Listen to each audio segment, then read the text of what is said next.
बिस्मिल्लाहिर्रहमानिर्रहीम।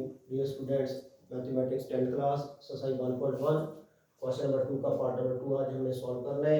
एक quadratic equation हमें गिवन है और उस क्वाड्रेटिक इक्वेशन को हमने सॉल्व करना है। किसी भी इक्वेशन को सॉल्व करने का मतलब होता है finding the value of unknown. यानी इक्वेशन में जो अननोन होता है उसकी वैल्यू को फाइंड आउट कर लेना, वो सोल्यूशन ऑफ द इक्वेशन कहलाता है। इस इक्वेशन में अननोन जो है यानी वेरिएबल y है, तो हमें y की वैल्यू उसको फाइंड आउट करना है। क्योंकि क्वाड्रेटिक इक्वेशन है और क्वाड्रेटिक इक्वेशन की डिग्री 2 होती है, इसलिए हमारे पास जब हम इसको सॉल्व करेंगे हमारे पास 2 रूट्स आएंगे। क्वाड्रेटिक इक्वेशन को सॉल्व करने के डिफरेंट मेथड होते हैं, उनमें से एक मेथड जो है वो फैक्टराइजेशन है, सेकंड मेथड जो है वो कंप्लीटिंग स्क्वायर मेथड है, थर्ड मेथड जो है वो बाय क्वाड्रेटिक फार्मूला। तो यहाँ हम फैक्टराइजेशन का मेथड यूज करेंगे, यानी गिवन इक्वेशन को हम फैक्टराइज करेंगे, इसके फैक्टर्स बनाएंगे, यानी गिवन इक्वेशन को फैक्टराइजेशन के थ्रू गिवन क्वाड्रेटिक इक्वेशन को फैक्टराइजेशन के थ्रू हम लीनियर इक्वेशन में कन्वर्ट करेंगे और फिर उन लीनियर इक्वेशन को जब हम सॉल्व करेंगे तो हमारे पास एक क्वाड्रेटिक इक्वेशन का सॉल्यूशन सेट जो है वो आ जाएगा। तो किसी भी क्वाड्रेटिक इक्वेशन को जब हमने सॉल्व करना हो तो वो क्वाड्रेटिक इक्वेशन हमारे पास स्टैंडर्ड फॉर्म में होनी चाहिए। तो गिवन क्वाड्रेटिक इक्वेशन जो कि स्टैंडर्ड फॉर्म में नहीं है, तो इसलिए सबसे पहले हम इसको स्टैंडर्ड फॉर्म में कन्वर्ट करेंगे। लेफ्ट हैंड साइड पे जो टर्म है वो है 3y² और राइट हैंड साइड पे हमारे पास जो टर्म है वो है y इंटू वाई माइनस 5। तो यहाँ हमें सबसे पहले ब्रैकेट को रिमूव करना पड़ेगा, क्योंकि ब्रैकेट से पहले वेरिएबल लिखा हुआ है। इस वेरिएबल और ब्रैकेट के बाद यहाँ कोई साइन नहीं है, इट मीन्स कि वेरिएबल जो है ब्रैकेट के अंदर जितनी टर्म्स हैं उससे मल्टीप्लाई हो जाएगा।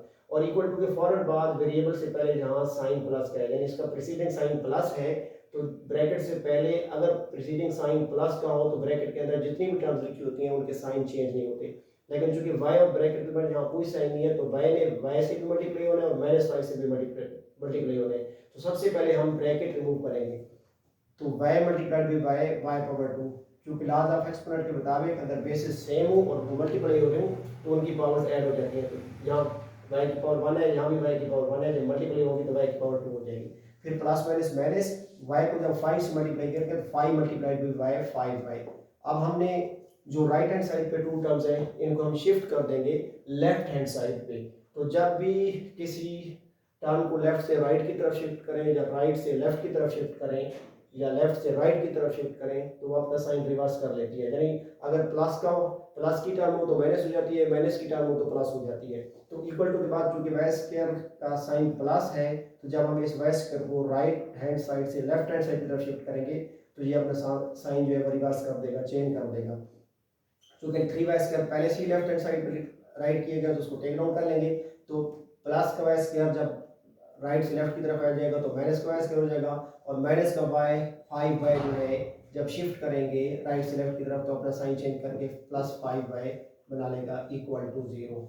अब इस स्टेप में हमारे पास टू टर्म्स y² वाली आ गई हैं, 3y² माइनस y²। क्योंकि y² और y² लाइक टर्म्स हैं तो like terms can be added, can be subtracted. Like terms वो होती हैं जिनके बेस और एक्सपोनेंट सेम हो, y base exponent 2 y base exponent 2, तो हम इनको सॉल्व कर सकते हैं, यानी इनको ऐड भी कर सकते हैं, सब्ट्रैक्ट भी कर सकते हैं। तो प्लस के 3y² में से माइनस का y² माइनस करेंगे तो 3 में से 1 माइनस किया तो हमारे पास आ जाएगा 3y² minus 1y² equal to plus 2y² plus 5y equal to 0।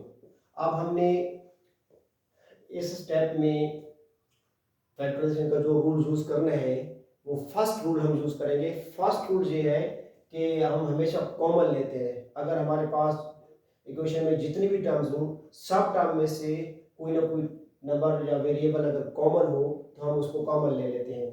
Common का रूल ये होता है कि आपने जितनी टर्म में से कॉमन ले रहे हैं तो उनका HCF कॉमन लेते हैं। अगर 2 और 5 का HCF देखें तो 1 आता है, इट मीन्स कि 2 और 5 में से 1 कॉमन है, तो 2 और 5 को एट अ टाइम बड़े से बड़ा नंबर 1 है जो डिवाइड करता है, और y पावर 2 और y पावर 1 का HCF जो होगा वो y पावर 1 होगा। इसलिए हमेशा स्मॉलर प्रोबेबिलिटी टर्म्स जो है वो कॉमन ले लिया करते हैं। यानी 2y² और प्लस 5y का जो HCF होगा हाईएस्ट कॉमन फैक्टर वो y होगा। तो हम y को कॉमन लेंगे by taking y as common. जब भी कॉमन लिया जाता है उसके फौरन बाद ब्रैकेट पुट की जाती है और जिन टर्म में से आपने कॉमन लेना है उन टर्म्स पे जिस नंबर को आपने कॉमन लिया है डिवाइड कर देते हैं और आंसर जो है वो ब्रैकेट के अंदर पुट करते हैं। तो 2y² को जब हम डिवाइड करेंगे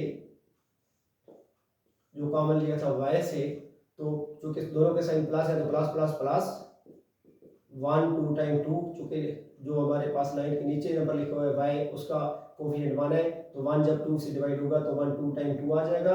और फिर बेसिस सेम है, डिवाइड हो रहे हैं, ये भी वाई है, ये भी वाई है, बेसिस सेम है, डिवाइड हो रहे हैं, then their exponents are subtracted. तो y की पावर 2 में से y की पावर 1 को माइनस करेंगे तो हमारे पास बच जाएगा y की पावर 1, यानी प्लस 2y हमारे पास आंसर आ जाएगा, जो हम ब्रैकेट में यहाँ पुट कर देंगे।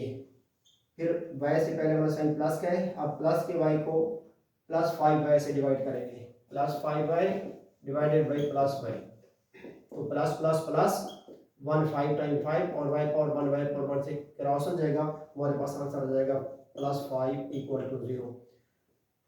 अब टू फैक्टर्स का प्रोडक्ट जो है वो इक्वल टू 0 है, तो मैथमेटिक्स के रूल के मुताबिक अगर टू फैक्टर्स का प्रोडक्ट 0 के इक्वल हो तो हम उन दोनों फैक्टर्स को अलग अलग 0 के इक्वल लिख के सॉल्व कर लेते हैं। यानी इधर आर की कंडीशन अप्लाई होगी, इधर y इक्वल टू 0 और 2y प्लस 5 इक्वल टू 0। तो डियर स्टूडेंट्स, आपने देखा कि जब हमने क्वाड्रेटिक इक्वेशन को एक प्रोसेस के थ्रू फैक्टराइज किया, कॉमन के जरिए, कॉमन के थ्रू इसको फैक्टराइज किया, तो हमारे पास वो quadratic equation two linear equation में रिड्यूस हो गई। एक लीनियर इक्वेशन हमारे पास आ गई y इक्वल टू 0, तो y का एक रूट हमें 0 हासिल हो गया। और अब यहाँ पे हमने सेकेंड लीनियर इक्वेशन को भी जो r के बाद लिखी हुई है इसको भी सॉल्व करना है, तो 2y में 5 प्लस हो रहा है, तो जब हमने y की वैल्यू फाइंड आउट करनी है तो y जो है वो लेफ्ट साइड पे हमने y को सेपरेट करना है, तो प्लस 5 को हमने शिफ्ट कर देना है राइट हैंड साइड पे, तो 2y प्लस 5 है, तो जब शिफ्ट होगा तो माइनस 5 हो जाएगा, 2y इक्वल टू 0 माइनस 5।